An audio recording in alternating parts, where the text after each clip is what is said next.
1 kilometre అయినా road వేశారా? అంతా అబద్ధం అధ్యక్ష. ఇకపోతే ఇరిగేషన్ రంగంలో భట్టి గారు పేజ్ నంబర్ 62 పోయినసారి 2024-25 తన బడ్జెట్ ప్రసంగంలో ఈ ఆర్థిక సంవత్సరంలో 6 పెండింగ్ ప్రాజెక్టులను పూర్తి చేస్తాం, 6.5 లక్షల ఎకరాలకు నీళ్లు ఇస్తామన్నారు. నేను అడుగుతా ఉన్న భట్టి గారు, ఏ 6 ప్రాజెక్టులు పూర్తి చేశారో 6 ప్రాజెక్టుల పేరు చెప్పండి, ఎన్ని ఎకరాల ఆయకట్టు ఇచ్చారో వివరాలు చెప్పండి అని చెప్పి నేను మీ ద్వారా భట్టి గారిని కోరుతా ఉన్నా అధ్యక్ష. అంకెల గారడి తప్ప అమలు ఉండదా అని చెప్పి నేను మిమ్మల్ని అడుగుతా ఉన్నా అధ్యక్ష. ఇంత దారుణంగా ఉంటుందా? మీ ప్రసంగాలు, మీ బడ్జెట్ లెక్కలు చూస్తున్న ప్రజలు ఏమనుకుంటారో అనే కనీస ఆలోచన, విజ్ఞత కూడా ఉండదా అని చెప్పి నేను అడుగుతా ఉన్నాను అధ్యక్ష. బడ్జెట్ అంటే అధ్యక్ష లెక్కలు కాదు, బడ్జెట్ అంటే అంకెలు కాదు, బడ్జెట్ అంటే ఒక భరోసా, బడ్జెట్ అంటే రాష్ట్ర భవిష్యత్తు, బడ్జెట్ అంటే బ్రతుకుదెరువు, బడ్జెట్ అంటే బాధలు తీర్చాలి.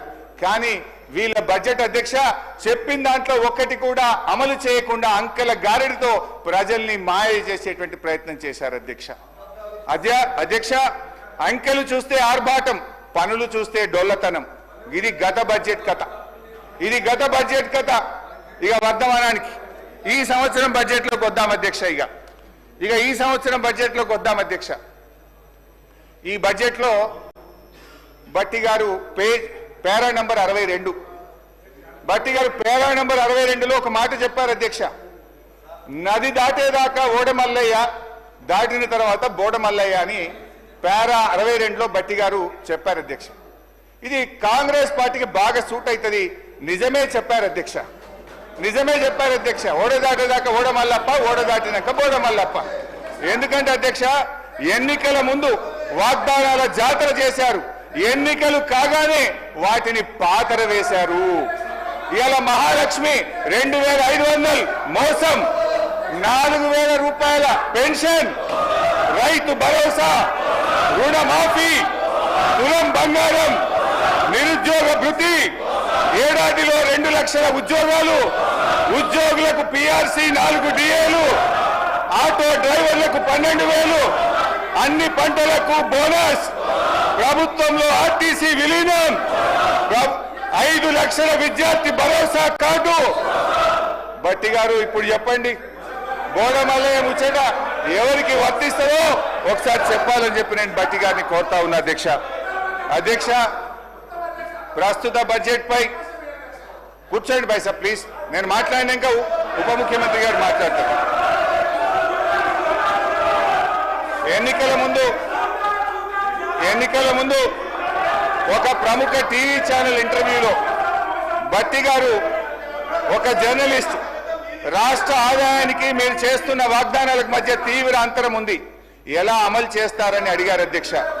భట్టి గారు జవాబిస్తూ మా కాంగ్రెస్ పార్టీకి 100 సంవత్సరాల అనుభవం ఉంది, ఆదాయం ఎలా పెంచుకోవాలో మాకు బాగా తెలుసు, మా వ్యూహాలు మాకున్నాయి, ఆదాయాన్ని పెంచుతాం, హామీలన్నీ నెరవేరుస్తామని చాలా కాన్ఫిడెంట్ గా ఆ రోజు ఎన్నికల ముందు భట్టి గారు చెప్పారు. ఎన్నికల ముందు చెప్పారు, ప్రజల్ని నమ్మించే ప్రయత్నం చేశారు అధ్యక్ష. అయితే ఈ 15 నెలల ఆచరణలో ఏం జరిగిందో, ఏం ఒరిగిందో మనతో పాటు రాష్ట్ర ప్రజలందరికీ తెలుసు. వాస్తవిక బడ్జెట్ అంటూ డాంబికంగా ప్రవేశపెట్టిన గత బడ్జెట్ ఏమైందో చూశాం.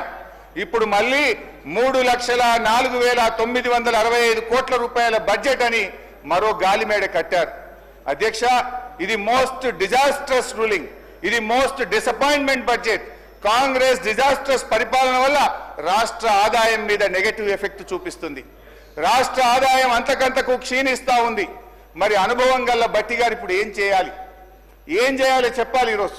ఎందుకంటే అయితే తమ యొక్క పరిపాలన వైఫల్యాలను సరి చేసుకోవాలి, లేదంటే రేవంత్ రెడ్డి గారి ఫార్ములా ప్రకారం ప్రభుత్వ భూములు అమ్మాలి. ఏనుముల వారి పాలనలో మరి ఎన్ని భూములు కథం పట్టిస్తారో తెలియదు అధ్యక్ష. ఎందుకంటే అధ్యక్ష గచ్చిబౌలిలో 400 ఎకరాలను వేలం చేయడం ద్వారా 30,000 కోట్లు రాబట్టాలని నిర్ణయించారు. ఇప్పటికే టీజీఏసీ భూములు తాకట్టు పెట్టి 10,000 కోట్ల రూపాయలు అప్పు తెచ్చారు. ఇప్పుడేమో హెచ్ఎండిఏ ఆస్తులు తాకట్టు పెట్టి మరో 20,000 కోట్ల అప్పు తెస్తామని మొన్ననే అసెంబ్లీలో సమాధానం చెప్పారు. హెచ్ఎండబ్ల్యూఎస్ఎస్ జిహెచ్ఎంసీ ఆస్తులు తాకట్టు పెట్టి మరో 20,000 కోట్లు అప్పు తెచ్చే ప్రయత్నం చేస్తున్నారు. హౌసింగ్ బోర్డు భూములు అమ్మకం ఇప్పటికే షురువైపోయింది. నాడేమో ప్రభుత్వ భూములు పెద్దలు ఇచ్చిన ఆస్తని జాతి సంపదని చచ్చిపోతే బొందబెట్టడానికి జాగుండదని రేవంత్ రెడ్డి గారు చాలా గొప్పగా సుభాషితాలు చెప్పారు. ఇవాళనేమో అధికారంలో రాగానే బరాబర్ భూములు అమ్ముతామంటున్నారు, అమ్మకానికి నోటిఫికేషన్లు ఇవ్వడం షురు అయిపోయింది. అధ్యక్ష, అమ్మొద్దని ఆక్షేపించిన నోటితోనే ఇవాళ భూములను అర్రాస్ పాట పాడుతా ఉన్నారు అధ్యక్ష.